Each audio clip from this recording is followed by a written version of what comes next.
କିଛି ନୂଆ ଶିଖିବା, କିଛି ନୂଆ ଜାଣିବା, କିନ୍ତୁ ବୁଝିବା, ପଢିବା ଏବଂ ପ୍ରୟୋଗ କରିବା ସେଇଟା ହେଉଛି ଓଡ଼ିଆ ପାଠଶାଳାର ପ୍ରଚେଷ୍ଟା। ଆପଣମାନଙ୍କୁ ସମସ୍ତଙ୍କୁ ସ୍ୱାଗତ। ଓଡ଼ିଆ ପାଠଶାଳାକୁ ଚାଲନ୍ତୁ।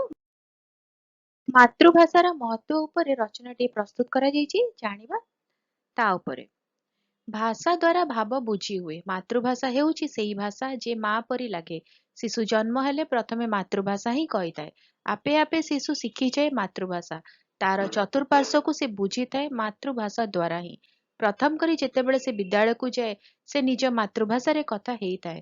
ତେଣୁ ଏଥିରୁ ଜଣାପଡୁଛି ମାତୃଭାଷାର ମହତ୍ତ୍ୱ। କବି ଗଙ୍ଗାଧର ମେହେର କହିଥିଲେ, ଉଚ୍ଚ ହେବା ପାଇଁ କର ଯେବେ ଆଶା, ଉଚ୍ଚ କର ଆଗେ ନିଜ ମାତୃଭାଷା। ମାତୃଭାଷା ଅନ୍ୟ ଭାଷା ଶିଖିବାର ମୂଳଦୁଆ ଅଟେ। ଏହା ନିଜ ସଂସ୍କୃତି ଏବଂ ପରିଚୟକୁ ଭଲ ଭାବରେ ବୁଝାଇବାରେ ସାହାଯ୍ୟ କରେ। ଏହା ପରିବାର ଏବଂ ଅନ୍ୟ ସଦସ୍ୟଙ୍କ ସହ ଯୋଗାଯୋଗ କରିବାକୁ ଅନୁମତି ଦିଏ।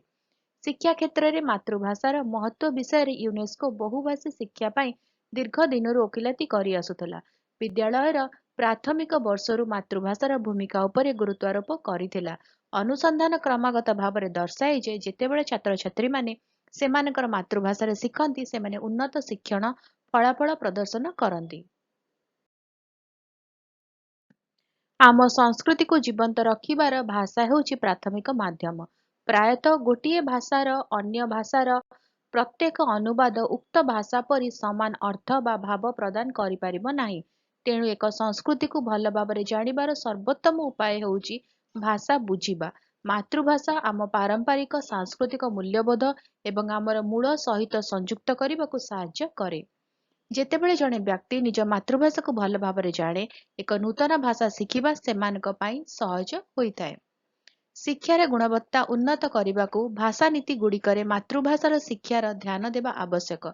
ଶିକ୍ଷାର ମଡେଲଗୁଡ଼ିକ ଯାହା ପ୍ରାଥମିକ ବର୍ଷରେ ମାତୃଭାଷାକୁ ଅଣଦେଖା କରିଥାଏ, ତାହା ଅଣ-ଉତ୍ପାଦକ, ପ୍ରଭାବହୀନ ହୋଇପାରେ ଏବଂ ପିଲାମାନଙ୍କର ଶିକ୍ଷଣ ଉପରେ ନକାରାତ୍ମକ ପ୍ରଭାବ ପକାଇପାରେ।